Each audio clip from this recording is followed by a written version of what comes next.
On this episode of the Rebel Health Tribe podcast, available at rebelhealthtribe.com, we welcome Jen Wittman from thyroidlovingcare.com. It was the craziest thing. I was actually about to relocate back out to California, which was the plan. And about a week before we are planning to move, one of my friends there says, I have the job for you. It combines food and your passion for helping people who are, disadvantaged, and you have to take it. So I had two offers on the table. This really high-paying job offer in California, in San Francisco, or this non-profit one that would feed my soul. Right. So I took the one that would feed my soul, and I stayed in Indiana. That's coming up.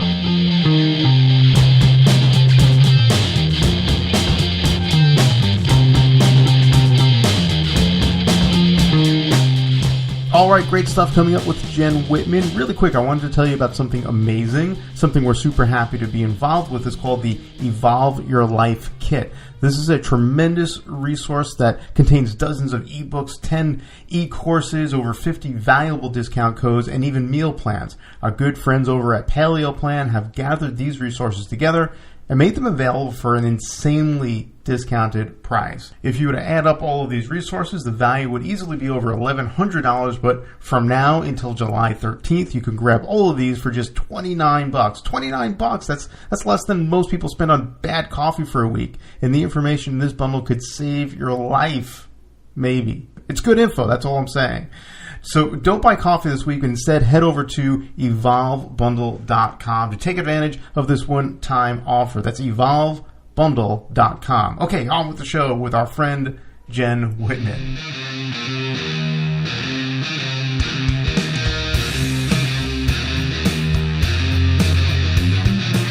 Welcome back to the Rebel Health Tribe podcast. I'm Joe Rignola with Michael Roseline. What's up, Mike? Not much. About the same that was up a few hours ago. Yeah, this is like deja vu all over again. We recorded a podcast like 2 hours ago, and then rapid fire podcast recording. I can't think of more fun things to do than that. So we're winning.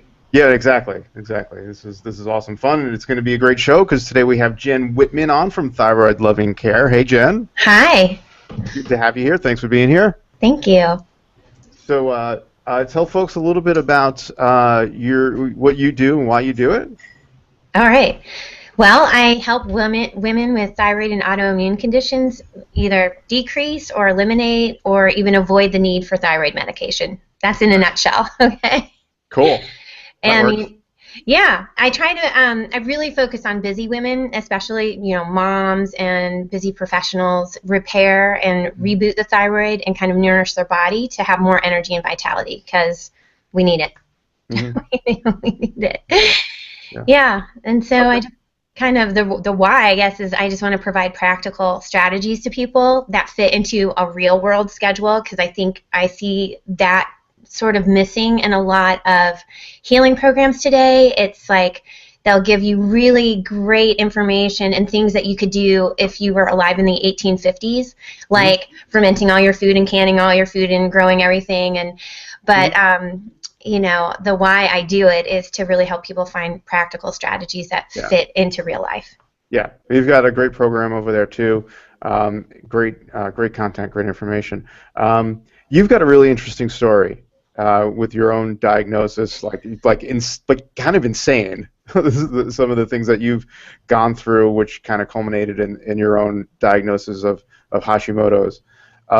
So let's just kind of start at the beginning. Like, where did you grow up? Well, I grew up in Indiana. Okay. Which is cold. Yeah. So, and now I live in California, which is warm, which is my preference. I've heard. Like every day I hear it from Mike how California is awesome and New York's not. But so I'm not bitter. No, I don't hear any bitterness in that. No, not at all. It's fine. I'm okay. I'm fine. I love the cold and the rain and the snow. It's good. Hey, it's cloudy today here. So actually, I don't know. That looks like it might be changing. Never mind. Jen's in really far away from here, though. She's in Northern California. Yeah. It's like another state up there. It is. It's totally different. I lived in Los Angeles for almost 20 years, and then I moved up north, and it's like night and day. But so still warm. What made you move from Indiana? It was Indiana, you said, to California? Have you ever been to Indiana, Joe? I think I was once, kind of passing through, maybe a layover. I was probably answer your own question then. No, what drew you out to California, other than California? Actually, it was going to culinary school out here. Originally, and interestingly, in my senior year of college, I was actually this big egghead psychology nerd, and I was working on, I was going to go get my PhD and all this stuff, and then I started looking around at everybody in that department, and I was like, these people are miserable, and so I was like, I think I'll just go to culinary school instead, so... Yeah, so there was a culinary school out in San Francisco called the California Culinary Academy that I had gotten into, and I was going to go check it out. And when I went to check it out, I stopped in Los Angeles to meet up with a friend and ended up meeting my future husband. And so didn't end up going to school in San Francisco. So you were passing through LA and then just stayed? Right, for 20 years. But strangely enough, my husband is from 10 minutes away from me in Indiana. What? Yeah. Wow, that's nuts. And where in Indiana? Yeah. I'm from Zionsville. He's from Lebanon. They're both suburbs of Indianapolis. Okay, I'm from the Chicago area, so that's why I have a somewhat knowledge of Indiana. But my knowledge is mostly northwestern Indiana, which is not a different world. Awesome of a place. So you did the whole. You went to school for psychology. You actually have a degree in psychology, right? So you did the whole thing. You did the whole school. Well, I didn't go all through. I didn't get my PhD, but yeah, I went through college. Yeah. Yeah, so you went through college for psychology. You get done with that, and you're like, cooking school. Right. I'd always had a love for food, and I'd had a love for Italy. And so what I wanted to do was eventually combine just my love for eating and working and living in Italy, and I wanted to do that by being a chef. And you did that? I did. You did that for a while. Yeah. Where'd you live in Italy? I lived in Florence, and I also lived in a tiny town called Ponzano, which is in Tuscany. It's like an hour north of Florence. And it was an amazing experience, and I don't know how I ended up back here, actually. Mira and I watched a cooking, there's a show on TV right now, or it's on Netflix. It's called I'll Have What Phil's Having, and it's the guy who wrote Everybody Loves Raymond, which I actually didn't like, but the guy is funny, and it's like a travel cooking show like all the rest of them, except it's a little different, and he went to Florence, and it made us really want to go to Florence. It's amazing. But then I talked to people who have lived there or spent time there, and they said, like, you'll probably see more Americans in Florence than you see in San Diego. Wow. It is interesting about that. Like, there's a definite expat community, and the fact that you, when you live there, Florentines don't immediately embrace you into their culture because they think you're just a tourist. You're going to leave, whatever. They're not going to invest in you because they don't think you're going to be here very long. But over time, when you actually really live there and sink in, then you don't see as many Americans. But when you do see Americans, you're highly annoyed. Yeah, that's how they all phrase it. They're like, "Don't be one of them," and I'm like, "I just want to eat gelato." Well, there's just a lot of, we're culturally different. We're louder, and we're, I don't know, we feel more entitled, I think. And so you would just notice a difference between, you just knew an American when you saw one. Wow, yeah. But the food looked amazing in the gelato. It's the birthplace of gelato, which I have a fondness in my heart for gelato, so that's a big deal. That's a reason to go there. Yeah. You came back. What years were you there? Right after culinary school, you went there? No, actually, so I'm going through culinary school, and I see this woman essentially living my life, the life I want to live in Italy, and I reached out to her in 1997 and just said, hey, I want to live your life, and how do I do that? And she said, if you ever get out to Florence, I'll hire you. Wow. And so I worked for 7 years to save enough money for, and my husband did too, so that we could save enough money to just quit our jobs and move there, and then, I could start working for her. And incredible. So that's how I got out there, and then somehow we were there 2003 and 2004. And then came back, which, let me tell you, that is not the best time to go to Italy when Americans have started the Iraq War.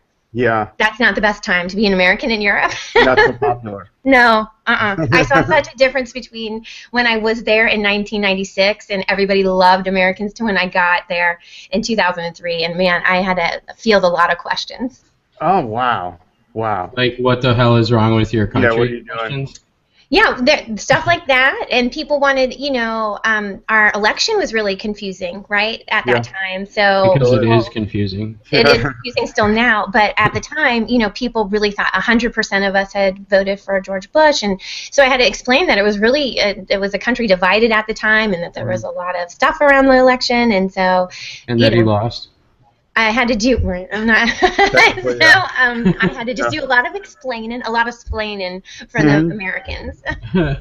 Wow, that became the U.S. ambassador to Florence. Yes, hopefully I represented us well. I'm sure you did. I'm sure. That sounds like an awkward situation. Yeah, it's crazy. Wow. I want to back up a little bit because we kind of brushed over the psychology thing, and I have a feeling with what you're doing now, you do tend to use a little bit of that psychology training. But what was growing up in Indiana? What was that your first inclination was to go to school for psychology? What was the draw there?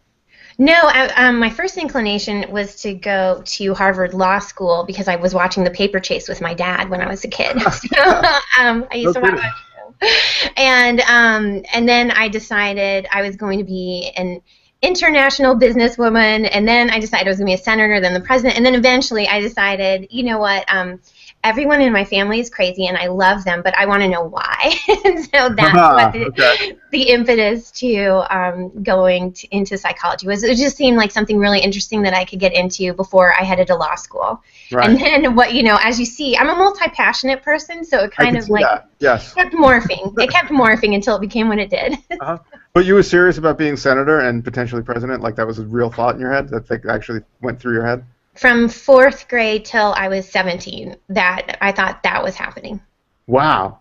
Yeah. And so that was kind of the reason for like going to Harvard Law School was towards to that end? Right. That's where I was going to go. So I was going to go to Harvard Law School, and then I didn't know what was happening. Somebody was going to hand me the presidency. I thought it was after that. You graduate. That seems like a right progression, yeah. I think so. Yeah. I would vote for you. Thank you. Yeah. What was you were obviously extremely passionate about, what topics as a kid that you wanted to be in that political realm? Well, really equality. Like I just have a problem with this disparity a lot of times with, I'm a really sensitive person. I don't want people to be hungry. I don't want people to be poor. I want people to have medical care. I'm a social That seems normal. Radical. That doesn't seem too crazy. Radical. Go to I know, I'm totally radical. So, but growing up in Indiana, that is absolutely radical, right? And so, that's a good point. Even though I really do believe in making the most out of a situation, like I do believe in turning lemons into lemonade and picking yourself up by your bootstraps, I do believe in having ownership over your life and moving forward from that place and not letting things get in your way. I also believe that I see it, and I grew up in a really fancy town, but where we were like the poor people. We were like the slums of Beverly Hills, but in Indiana. I saw how some people had this extra easier step up just because of the wealth, the difference in their opportunities from their parents and everything. And so, my beliefs were really different than the people surrounding me, because everybody else just thought if you were rich, it was because you worked hard, and poor people just didn't work. And that was not my life experience. Yeah, so Indiana, kind of red zone, blue collar farming community. Great people, really kind and caring, really warm and open. But it comes from agricultural kind of stuff. Yeah. Right. And so, was that a break from your own family when you kind of shifted to a more liberal, I guess, mindset? Oh no, my family are New Yorkers. Oh wow! Yeah. Okay. So these were East Coasters stuck in Indiana for jobs. Wow. Okay. So your parents were born and raised in New York. Yeah, New York, Connecticut, New Jersey, the tri-state area. Tri-state area, of course. Yeah. Yeah. Interesting. And then so your parents moved to Indiana. Were you born in New York, or you were born in Indiana? I was born in Bridgeport, Connecticut. Oh, okay. Okay. Yeah. And then how old were you when you moved to Indiana? I guess 3, 2.5 or 3, right? My sister was born in Indiana. Okay. And so, they moved here. My parents were high school sweethearts. Mm-hmm. They were young. They had kids young. Okay. And so they ended up in Indiana for a job opportunity. Okay. For both of them, they both had a career change? No, my dad did at the time. He had a career opportunity. But my mom, the cool story about her is that she was one of the first female electricians in the country. Really? Yeah. That's the most awesome thing I think I've heard all day. I thought it was pretty awesome. That's really... So was she a union electrician or... Uh-huh. Yeah, she worked out in the trades. My mom was cut. Like, my mom at my age right now was just, like, ripped. I'm like a big blubbery thing compared to, like, how fit my mom was at my age. And, you know, it's so interesting because she was always really embarrassed by, you know, her, you know, male profession and that, you know, she wore, you know, hard hats and Carhartts and all that kind of stuff. And I was just always in awe of her, and I thought she was and it was empowering to see a woman be like that. Absolutely. It had to be a part. I mean, she said she was embarrassed by it, but there had to be a part of her that felt, you know, a sense of pride or you know. She probably had to deal with a ton of shit. Oh, absolutely. I can't even tell you the harassment my mom had to deal with. Yeah. I can't even, I mean, it goes on and on and on. Like from superiors, coworkers, competitor, like every Everyone, single person in the industry, and then women who are like, oh, what are you doing? Right. All the men, and because my mom used to drive in Indiana a foreign car, meaning a Toyota truck, like they would go and pop her tires and things like that. She was, you know, definitely targeted on many levels, and she just kept having to fight. And I don't think she realized that. My sister and I were really watching how she went through that and how inspirational that was, because she was just so, she actually wanted to be a housewife and have 5 kids, and that's all she really wanted to do, which is, you know, obviously like a very lofty goal, but her life situation didn't allow it. So she ended up with 2 kids, being this electrician, and, you know, like wiring at the time, Indianapolis was kind of a new burgeoning city back in the 70s, so she like wired that whole city up. Oh, that's awesome. Yeah. Why being an electrician for your mom? Was that something that she kind of, was her dad an electrician or something? Or No, my grandpa was awesome though, and actually I've been like channeling him today because I stole these cups from his basement after he passed away. And these are awesome, like those are so good. No, my grandpa was like a tinkerer and engineering type guy, but my mom, I think it was just that they were trying to get women into that field, and it was a high paying job, you know, it's a high hourly rate versus like when my parents were in high school and they ended up getting married, they were working at like what would be the equivalent of Target right now, and so then when she had this opportunity to make like so much more money at a really young age if she was trained in being an electrician, she decided to jump at that chance. Wow. Yeah. That's crazy. Isn't that cool? Yeah, that is really. That's the really lady from the posters. Yeah, exactly. Those old. Like the Rosie the Riveter. Yeah. A little later, but yeah. Yeah. That's really cool. 20, 30 years, no big deal. Yeah. That's super cool. You had some inspiration growing up there. Then. For sure. Yeah. So you're in Indiana in this kind of conservative area as liberals, and you was that inequality kind of amplified there a little bit? Do you feel, or is maybe no more than any other place in the country?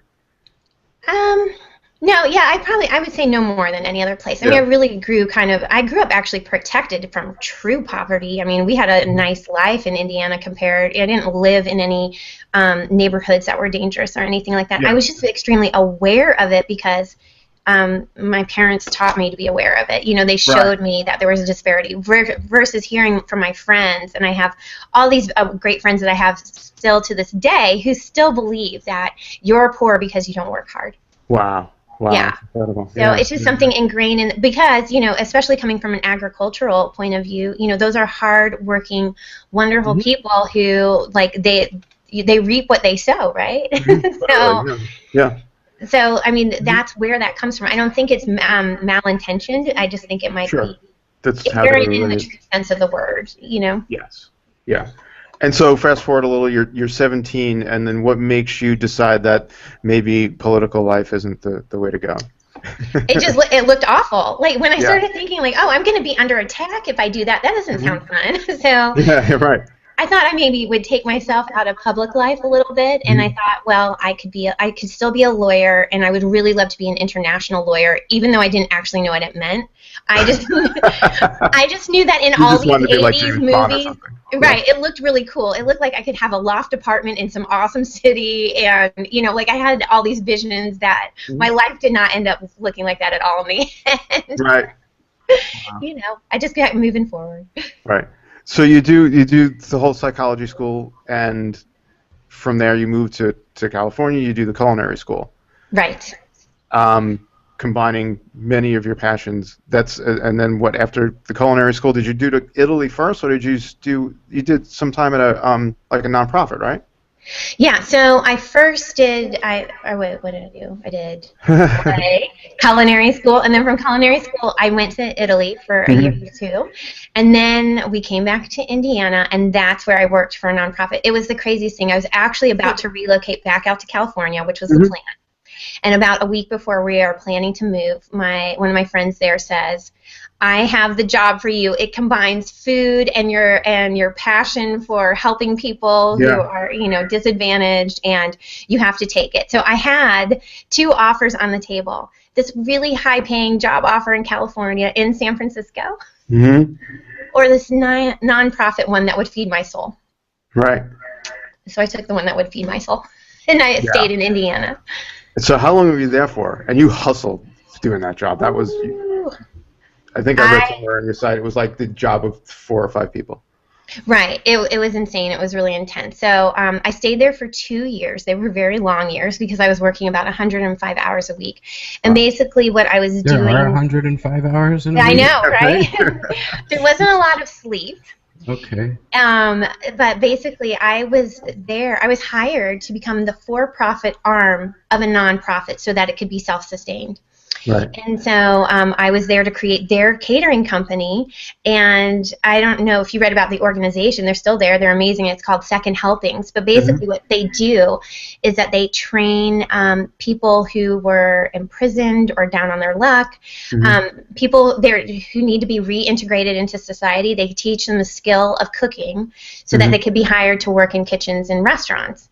Oh, wow. And then what they had me do was create a catering business that people who had graduated from their culinary program would actually come and have their first job with me, and that would be another training ground for how you work back, how you get yourself working back into society. Brilliant. And then from there, they would go on to other jobs in the community. But what was even more super cool about this place is that they would take...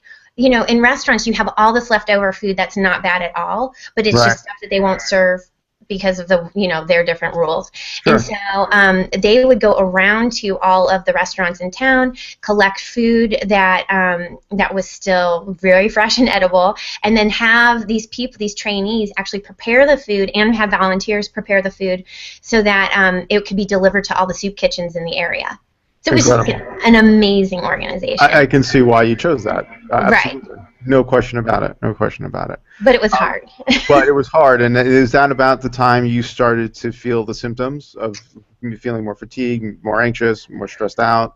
At that time, I didn't. I actually didn't know I had anything going on. And I think it was actually part of the root of what happened. But, here I am. I'm working really high stress environment. In very high stress. I had guns pulled on me in that place and all kinds of stuff just because of the nature of some of the people who worked there and were working through their issues. There was stress involved in it, right? Even though I would not, they have worked through that thing. That's not the position this organization is in at all anymore. Right. I think it was unique to me, but I had a situation with a person there, and that person made a lot of stress for my life. So here I'm working, I'm having stress in the work, whatever. And then my husband and I got hit by a semi-truck. Okay, no big deal. No big deal at all. Just another day. And so I actually think that's what triggered a lot of this. That was the final straw? That was the second to final straw. Oh, really? The final straw was actually having a child. Was going through that. Okay. She has lots of straws. Yeah, a lot of straws. That's too many straws. What is crazy? Way too many straws. But so wait a minute. You got hit by a semi. What were you going through an intersection at the truck? We were on a highway, actually. So my husband and I we were going to, where we lived, the Trader Joe's was 30 miles away, okay? And so we had to drive all the way to Trader Joe's on the highway, and while we were on there, literally we were the only people on the road. Like, this guy had to try and hit us, and he did. And so we got hit from behind. We spun around 4 lanes of the highway, and then we hit directly. I've literally hit a wall before. I know what that feels like. I've hit the wall. Yeah, you literally hit the wall. I literally hit the wall, and I walked away with post-traumatic stress disorder. I walked away with frontal lobe damage, mild traumatic brain injury, and I walked away with the whole right side of my body being jacked up for the rest of my life. So, what are you jacked up? Oh, my hip is all messed up. Do you have surgeries and stuff? I didn't have, no, it was all soft tissue damage, and but it's like the right side of my body just kind of hangs there, and then the left side of my body is completely attached. Wow, okay. That's crazy. Yeah, so I think all of that really led into the Hashimoto's diagnosis. When was it, like, what year was the accident? How long ago was the accident? Almost a decade. It was 2006. Wow, okay. Okay. And then how long after that did you get pregnant? Let's see, so 2008 I was pregnant. So about 2 years after. 2 years, yeah. So I had already, I think a lot of that was masked by just all the pain I was in from the accident. So I didn't really notice I was sick. I just knew I was depressed. I had PTSD and couldn't drive anywhere. And I lost my job, so I was stressed. That was my reality at the time. But once I had the baby, that's when everything fell apart in my body, literally. So it was more than just the pain. It was all the anxiety and the hair loss and the fatigue and food allergies and stuff like that I had never had before. Yeah. And so were you diagnosed after you actually had the baby? So I wasn't for 2 years after I had the baby. So, wow. Oh my God, I'm going through this whole experience of like everything in my world seems to be falling apart, but I look just like I look right now. So I look totally fine. I look like nothing's wrong. Nobody can understand, why are you so tired? Why are you so panicked? Why don't you want to go outside anymore? Like I was almost agoraphobic for a period of time because of high anxiety and panic.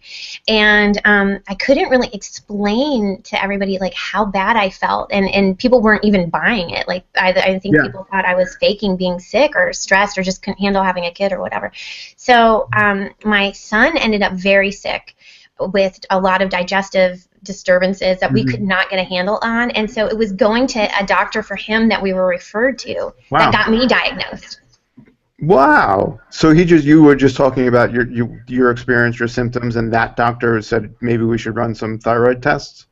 This is the craziest thing. I go to this doctor for the first time ever. He's never seen me, never seen my husband or my child. We're sitting in the office for 5 minutes, and he looks at the whole family and then says to my husband, "Could you and your son leave us for a few minutes?" Wow. And my husband's like, okay. Like, he doesn't know why, so he goes and leaves. And the guy says to me, he just leans over the desk and he says, "What is going on with you?" And at that point, I just burst into tears when I told him about the 2 years, all the traumas, and then right before that, I had lost a friend at age 39 to a really rare form of cancer. So I was going through a lot of every kind of trauma you can imagine, physical, emotional, everything. And I'm sobbing at his desk. He goes, "I know what this is, and I'm going to give you a test to prove it." And I was like, okay. So he whisked me away, and I had an hour-and-a-half appointment with him. And he took my blood, he did acupuncture on me, and he talked to my husband, and he was like, "She's the one we've got to focus on right now, and we'll get your son worked out, but I know what's going on with her." Wow. Yeah. That's the craziest thing I've ever heard. I know. Who was this doctor? Yeah, exactly. That was the thing, yeah. His name is Dr. Sadeghi. He's moved. He had an office in Santa Monica, and now he's moved someplace in the Valley, so I'll have to think about where that is. But I haven't seen him for years. You know what? He really empowered me to go on this journey by myself. So after the diagnosis, he was the one who said to me, "I could give you thyroid medications right now. You will feel great for 3 months, and then I'm going to have to up it. And you'll feel good, and then I'll have to up it, and you'll start feeling worse. And then is he a regular MD, or was he a naturopath? He's a DO. DO, okay. Yeah. Okay. So he's got a regular medical degree plus. Yeah, but DOs tend to be a little bit outside of the box and a little bit more holistic thinking, at least. Which Absolutely. He was. Yeah. And he came from a very functional place. So I worked with him for a while, and it was great. But I mean, he really was saying, you can do this naturally, actually. You can reverse this through food and diet. So, I'm going to give you some supplements to help you right now. But at some point, you're just going to be able to walk away and do this yourself. Incredible. Yeah. Incredible. You never hear that in the medical industry at all, ever. Fascinating. No, I am so grateful to him because a lot of times when I hear from my clients and they're already on medications, they're having so many side effects. Like every once in a while, I'll text this doctor and just be like, "Thank you so much for setting me on the course to natural healing." Incredible. And so, what did your diet look like before your diagnosis, and what's it look like? What did it look like after? All right, my diet before, like I said, I'm from Indiana. So my diet before consisted of biscuits and gravy. Yep. Taco Bell and Gatorade and anything with cheese and anything with bread and anything with bread and cheese and bread. Sure, it's a great combination no matter how you look at it. Right. I mean, I also crushed some Taco Bell and Gatorade. Oh yeah. Oh yeah. Right. You have to. I mean, it's delicious. So that was my diet before, and then, but actually, it just slightly shifted when I moved to Italy. My eyes were opened to what real eating could look at, like that in Italy, and like how delicious real food is, and how simple it actually is to make. Because I think in America, because a lot of us weren't trained to cook. I mean, my parents, I was a latchkey kid. They worked very hard, and so like my sister and I would just like jump into a box of like Hostess Twinkies after school or some pizza bites. Yep. And we didn't really learn how to cook. So, I think people in America sometimes get overwhelmed by the thought of cooking. And then living in Italy taught me that, you just need a few really good ingredients, and then your meal's going to taste great, and it's only going to take us 10 minutes to make. Yeah. So I did learn that. And then by living in Italy and California, where diets are healthier, I started to integrate more healthy foods, but they were still all processed, and I was eating loads of gluten and loads of cheese. Right, so, right. Now what my diet looks like is all whole foods for the most part. We go out to eat sometimes, but whole foods and paleo leaning and, just paleo-ish, whatever feels right to us. And we kind of change it based on what's going on in the family. Yeah, right. But 100% gluten-free and dairy-free at this point. 100% gluten-free. Dairy, I'm starting to add back in because I've healed so much. And that was such a great moment for me. I remember that. It's huge, right? I mean, actually, I realized I healed. I really healed in December from this. Like, I had thought I was healed. And then I went on the Megaspore, and then I started having no symptoms, and so then I went on a cheese bender over the holidays, and then I decided that's probably not the way to go either. Yeah, no, that's what Magdalena did too. I didn't mean for that to happen because Jen was another one that was there in Boulder last year when we were at the thyroid mastermind, and I presented on Megaspore and autoimmunity, and Magdalena, she did the same thing. She took it for a couple months and then went to New Orleans and ate some food with who knows what in it and didn't have her normal like catastrophic reaction. Right. And then she's like, and then I ate all the food for the next 6 days. And she's like, I didn't feel great, but I didn't get hives and rashes and sick. So you went on a cheese celebratory cheese bender? Yes, it was, and it felt great. I mean, it was awesome, right? And then, but then it went one step too far. It's like where you start feeling heavy, and you're like, well, wait a minute, this doesn't feel good. So, right, I had the same sort of experience. I didn't have like the big reactions, and I mean, I would say I am in America for sure 100% gluten-free, but I did just go to Italy in October, and I wanted to test it out. I wanted to see, I had heard that their wheat was different, and this was the first time I'd been to Italy since my diagnosis and since I had gone gluten-free. And I tried two of my favorite dishes that I always get in Florence, so I decided to try those, and they had gluten in them, loads of it, and I had no reaction. Whoa! 0 reaction. And I think, whereas still here, if I have cross-contamination on fries, if it's like, I have French fries and they're really fried and something, I will start having a little bit of an anaphylactic reaction. Like, I'll just kind of like... Yeah. But in Italy, I had 0 reaction. And then I started asking about it and found out that their wheat is like so completely different. The level of gluten in their wheat is completely different, and nothing's has Roundup on it. Yeah, and it's also right. The Roundup is big too, but it's not the same wheat. It's not the hybridized, bastardized wheat that we have here. Right, exactly. Yeah, exactly. Yeah. That has twice the amount of gluten in it. Oh, at least, yeah. So wow, that's crazy. So it's actually pretty easy to find some gluten-free stuff in Italy, right? In most places. It's way easier to eat gluten-free in Italy. It's much more respected. So here you get some guff sometimes. People give you some flack for like, oh, this is a fad. You don't really, are you going to die if you eat gluten? And blah, blah, blah. Wow. Yep. When I went to Italy, and so here again, it's the first trip I've had since going gluten-free, and I'm thinking, there's no way, like, how am I going to survive here? I'm just going to eat vegetables and meat, which is great, but you're in Italy. Sure. And everywhere I went, as soon as I said I needed a meal that was gluten-free, they would ask me, are you celiac? Does cross-contamination bother you? Are you just sensitive to it? So they wanted to gauge what level. They were completely open to altering any dish. I was in the southern, like the very southern tip of Italy, in the middle of nowhere, at a roadside fish fry where they basically go into the seafood and pull it out and then fry it up for you. They fried my stuff in gluten-free flour in its own pan, in its own pot, and I was able to have all the seafood I wanted fried, gluten-free, no problem. In the middle of nowhere, it looked like you were at a gas station.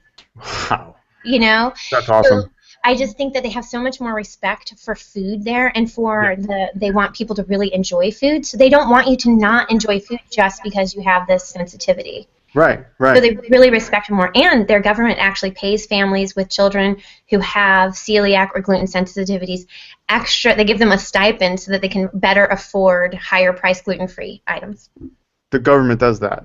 The government does that. They actually test kids. At some point, I don't know if it was age 2 or age 4, all children who are born in Italy get tested for celiac. We could never do that here. We've got to spend money on building a wall and fighter planes that we don't use. We need the money for that. We can't help people who are sick. We can't give everybody access to medical care and health care. That's crazy. Why would we? We can't do that. Of course not. I mean, Medicaid is bankrupting this country. That's right. we can go down a pretty deep rabbit hole. Oh yeah, and it could go on forever too. Yeah, absolutely. I'm biting my tongue on that one. Right. No, I was kind of hoping you would jump in on that, but probably better that we don't. So what are you working on now? I know you've got the thyroid, the kind of an e-course that you put together, right? Yeah. So what I'm doing now, what I really wanted to do for people is offer free coaching. I wanted it to feel like you were sitting down with me one-on-one and getting some personalized coaching because I don't want people's budgets. I mean, this goes back to like my hippie socialism. Yep. I don't want people's budgets standing in the way from true health. So what I've designed is a free thyroid assessment, and then you take this assessment, you receive a report with printouts that you can bring into your doctor that will hopefully help you at the doctor's office if your doctor is cool. That's great. And then you get free coaching series that just walks you through step by step what you would need to do to heal. Excellent. So is that the quiz that people can go and they kind of start with taking that quiz? That's right. You just take it's a really short quiz, and then you get a report with some personalized information, and then the feedback I'm getting is that these printouts for the doctor have been super helpful because a lot of times people don't feel empowered at their doctor's office, and their doctor disregards them, and then this is like it kind of explains to the doctor, this is why we're asking for this test, Yeah. Have you heard of people having resistance even with the information going to the doctor and the doctor being like, what is this? Crap. No, unfortunately, I haven't. Actually, a lot of doctors seem to appreciate it because I don't think that doctors are bad. I think the system is bad. It's not the doctors. Yes. So I think they really appreciate when you come in but you have something for them. I think there are I have dealt with doctors who have huge egos who, like, anything you bring in, they don't want to hear it because they're God and they're the doctor. I don't think that's the majority of doctors. Right. I just think the majority of doctors aren't educated in the same way on thyroid care. And they're overwhelmed and they have 5 minutes to see you. So if you hand them something easy and they can work it out within the insurance thing, that's the harder thing is that depending on your insurance, that like they won't even allow you to add those extra tests sometimes. Right, exactly. Especially on Kaiser in California, they're pretty much the worst. Wow. They are. Yeah. That's crazy. I did that for 3 clients. The first time I ever did it, I gave it to 3 clients in the same day, like a sheet asking for these labs. One of the doctors flat out threw it in the garbage. The other one got my phone number from the person, called me, and threatened to have me like basically arrested for practicing medicine and giving a client a list of blood labs to order. And the third one ordered like half of it. So then now when I teach people, like clients, like blood labs to order whatever, if they're going to try to do it from their doctor, I'm like, please don't mention me. Don't mention my name. Say you looked these things up online. Whatever. I'm surprised. That's good to hear you haven't, but I would have. I had 2 out of 3. If I did that with 100 people, I'd expect like 33 threatening phone calls. Yes. Well, you know, I also really recommend to my community to go find a functional doctor, and I think that eliminates a lot of the hassle right there. So. Absolutely. Yeah, it was scary. I was a new practitioner, and it was scary to have a doctor on the phone being like, "I'm going to have you arrested. Da, da, da. You can't practice medicine. It's dangerous what you're doing." And I'm like, I just want these people to get labs that actually matter, guy. Yep. Right. So can you just shut up for a minute? Like, but yeah, it was crazy. He was super hostile. Then I got off the phone and I'm like, can he have me arrested? Like, did I do anything illegal? Where do I stand right now, lawyer? But, right. Get scary. It's awesome. It's a great resource that you've put together, and I encourage people to definitely check it out. Of course, they could find you at thyroidlovingcare.com too, right? Right. Awesome. What about like Instagram, Twitter, Facey, Spacey, all that stuff? I've got a Facebook page at, it's like facebook.com/thyroidlovingcare, I think. Okay. Twitter, I'm at thyroidlove. Instagram, I haven't been great with, and Pinterest, you can definitely find me. Okay. And yeah, all the new stuff, I can't do it. I'm getting there. I'm trying to do at least one post a day on Instagram. To me, Instagram, Twitter, and Pinterest are the new stuff I can't do. I'm limited to Facebook. Yeah. Yeah, actually, the only reason I ones. do Twitter is because it's linked to the Instagram, so that's almost the only time I tweet is because it's the same thing. Yeah, that's how my from Facebook to Twitter, so that's my Twitter. Yeah. Yes, exactly. Yeah. So that's good. I'm glad I'm not the only one, but that's good. We need to hire social media managers to to do something with us. Yeah, if we find one, we'll let you know. All right. Great. Jen Wittman, thank you so much. This was a great conversation. Fascinating story you have. Thank you. Thanks for having me, guys. It was so fun. It was Thanks, a pleasure. Jen. Thanks for coming on. Come back for more thyroid stuff. Right. Well, next time we'll do a thyroid webinar or something, and it'll be some more content. Yeah, sounds great. Thanks. Bye.